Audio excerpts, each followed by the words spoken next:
তোমার সবচেয়ে প্রায়োরিটি লিস্টে 1 নম্বরে কি থাকবে? আমি যদি কোনো রকমে জান্নাতে সিবা দিয়ে ঢুকে যাইতে পারি, তাহলে পৃথিবীর মানুষ আপনারা সুস্থ হইলেন না, অসুস্থ হইলেন না, জান্নাতে গেলেন না, জাহান্নামে, আই ডোন্ট কেয়ার। তোমার জীবনে সবচেয়ে বেশি প্রায়োরিটি কি? এদিকে আসো, এখানে আসো। তোমার যদি আমি প্রায়োরিটি লিস্ট করতে দিই, হ্যাঁ, ধরো প্রায়োরিটি লিস্ট বুঝো তো, যে এই পরিকল্পনা, হ্যাঁ, তুমি বলো তোমার সবচেয়ে প্রায়োরিটি লিস্টে 1 নম্বরে কি থাকবে? সচরাচর সবারই থাকে।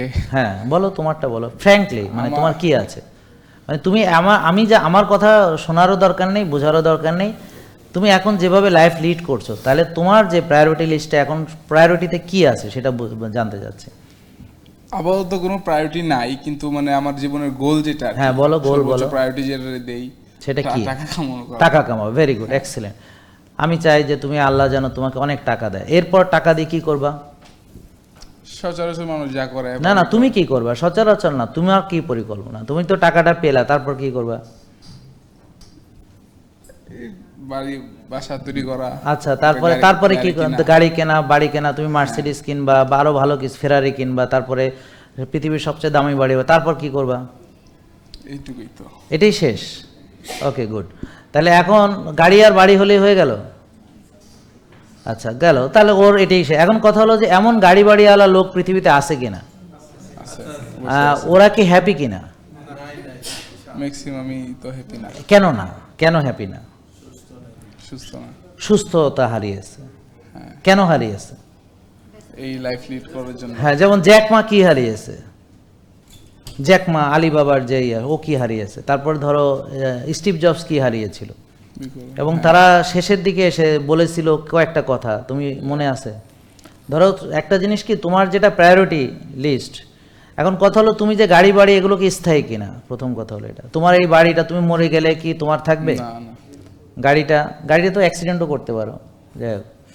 তা এখন তুমি যা চাইছো, তো এটার তো মানে পার্মানেন্ট কিছু চাইলে না, তাহলে পার্মানেন্ট কিছু বলে তুমি কি ভাবো? এটা তো সাময়িক, ধরো তোমার হইলো এটা, তারপর আচ্ছা আমি আপনাদেরকে ম্যানিফেস্টেশন শেখাবো এখন, ঠিক আছে? ও যেমন ধরেন যা হতে চাইছে, হয়ে আপনি যা যা হইতে চাইছেন, ধরেন হয়ে গেছেন, এখন হয়ে যাওয়ার পরে আপনার কি কি জায়গায় প্রবলেম হয়েছে এটা কিন্তু আপনাকে চিন্তা করতে হবে। আমি চাচ্ছি যে আপনি যে জিনিস চান সেটা পাওয়ার ফলে কি কি ত্যাগ করার মাধ্যমে সেটা আপনি অর্জন করেছেন, এটা এখনই ভাবতে হবে। যেমন ও টাকা পয়সা অর্জন যদি হালাল পথে না করে, তাহলে তো জাহান্নাম ক্রয় করেছে, অবশ্যই। তাহলে তাকে হালাল পথে রুজি করতে হবে। আর যদি সে হালাল পথে রুজি করেও যদি সে বেশি পরিশ্রম করে স্বাস্থ্য নষ্ট করে, তাহলে ওই টাকায় যা ইনকাম করেছে সেই টাকা দিয়ে সে এনজয় করবে না, সে বুক ফাড়বে, সে ক্যান্সারের চিকিৎসা করাবে, আইসিইউতে যাবে, সিসিউতে যাবে, দেশের বাইরে চিকিৎসা করা হবে বিভিন্ন জায়গায়, কিন্তু আলটিমেটলি সে মরেও যাবে।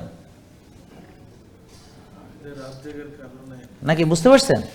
তাহলে এখন বলো যে তোমার প্রায়োরিটি লিস্ট কেমন হওয়া উচিত? তোমার প্রায়োরিটি লিস্টটাও এখন আমি যদি তোমাকে এরকম একটা প্রায়োরিটি লিস্ট, যেমন ধরো যে তুমি যদি সুস্বাস্থ্যের অধিকারী হও, তুমি যদি ডিসিপ্লিনড হও, তুমি যদি ধরো এরপরে মানে যেভাবে পরিশ্রম করে মানুষ নিজেকে ঠিকও রেখে, এভাবে কি টাকা ইনকাম করা যায় কিনা?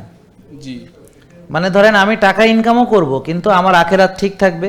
আমি টাকা ইনকাম করব, সেই টাকা আমি মানুষের কল্যাণে কাজে লাগাবো, আমি সেই টাকা আমার কল্যাণে কাজে লাগাবো। মানে আমি ধরো তোমাকে একটা দামি ফুড দিলাম, তুমি যেন কিনে খাইতে পারো।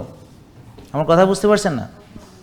ঠিক আছে, মানে আমার স্বাস্থ্যগত কারণে আমি ইনভেস্ট করবো। যেমন তোমার খাওয়া, তারপর হচ্ছে যে যেমন ধরো তোমার যদি অনেক টাকা থাকে, যেমন আমার অনেক টাকা থাকলে আমি জ্যাকুজি, আমার রুমে জ্যাকুজি থাকবে, আমার ইনফ্রারেড সোনা থাকবে, আমার বরফ থেরাপির ব্যবস্থা থাকবে, আমার পার্সোনাল জিম থাকবে। তো এটা কি আমার আছে কিনা তুমি জানো? আছে? আচ্ছা যাই, হ্যাঁ এগুলো আছে। তা আমার মন চাইলে আমি বেড়াইতে যাইতে পারবো, আমি যাই কিনা তুমি জানো? হ্যাঁ যাই, আলহামদুলিল্লাহ। তারপরে ধরো মানুষের ভালোবাসাও পায়, এটা জানো কিনা?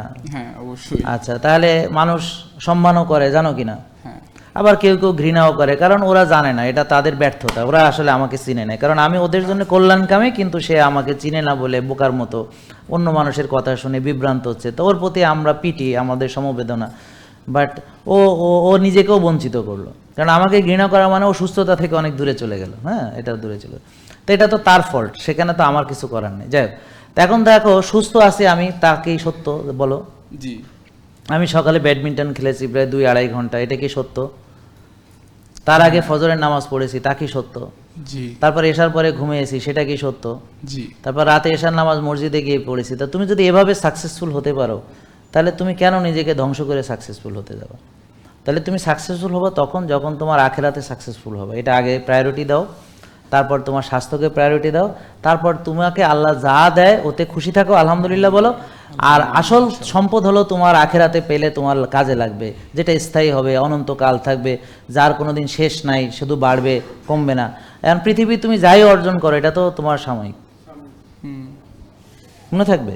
জি এবার বুঝছো কীভাবে প্রায়োরিটি লিস্ট শেষ করতে হয়। আর ম্যানিফেস্টোর সময় বা তুমি কি চাও সেটার ক্ষেত্রে তুমি এইটা পেতে গেলে কি কি হারাবে সেটা আগে ভাবো, তারপর সব কিছু সহজ যদি পাওয়া যায় তাহলে নাও। আর ধরো আমাকে ধরেন আপনি প্রস্তাব দিলেন যে আপনার এই জায়গায় যেতে হবে, ধরেন আমার সারা পৃথিবীতে শাখা প্রশাখা করতে হবে। এখন ওটা করতে যেয়ে যদি আমি রুগী হই, তাহলে আমি ওখানে যাব না। আমি কি করব? আমি সুস্থ থাকব, আমার নিজের সময় থাকবে, এর ভিতরে আমার যতটুকু সম্ভব এক্সপান্ড করার চেষ্টা করব, কারণ আমাকে আল্লাহ সারা পৃথিবীর হাবিলদার বানান নেই। আমি যদি কোনো রকমে জান্নাতে সিবা দিয়ে ঢুকে যাইতে পারি, তাহলে পৃথিবীর মানুষ আপনারা সুস্থ হইলেন না, অসুস্থ হইলেন না, জান্নাতে গেলেন না, জাহান্নামে গেলেন, আই ডোন্ট কেয়ার। না তা অবশ্যই। I don't care. আমার কথা বুঝতে পারছেন? I don't care. বুঝছো বাবা? হুম এখন কি মনে হচ্ছে তোমার চিন্তাটা পরিবর্তন হবে বলে? থট প্রসেস, হ্যাঁ এই থট প্রসেসের ভিতরে হচ্ছে ইবলিস তোমার ওয়াসওয়াসা দেয়। তোমাকে এতদিন যে টার্গেট দিয়েছে ভুল টার্গেট, এখন আমি যে টার্গেট দিয়েছি এটা তোমার জন্য সঠিক টার্গেট। এইভাবে যদি সবাই টার্গেট সেট করে, তাহলে আলহামদুলিল্লাহ সে আর বিপদগামী হওয়ার তার কোনো সুযোগ নেই। মনে থাকবে? জি। ঠিক আছে, থ্যাংক ইউ। ও দাঁড়াও, তোমার পুরস্কার নিয়ে যাও। হ্যাঁ, আচ্ছা তোমার নাম বলছিলা? না হ্যাঁ, নাম বলো। তারিফ ইসলাম। কি করো তুমি? আমি এবার অনার্স ফার্স্ট ইয়ারে। আলহামদুলিল্লাহ, এটা তোমার জন্য পুরস্কার। সবাই আমরা ওকে জোরে উৎসাহ দিই। এই যে এখন থেকে সে যদি এইভাবে আমি যেভাবে বলেছি ওভাবে যদি সে তার প্রায়োরিটি লিস্ট সেট করে, প্রথম প্রায়োরিটি লিস্ট হচ্ছে অনন্তকালের যে সঞ্চয়, তারপর হচ্ছে নিজের স্বাস্থ্য, তারপর হচ্ছে রুটিন ডিসিপ্লিন, এরপরে সে যা পায় আলহামদুলিল্লাহ। ঠিক আছে? হ্যাঁ।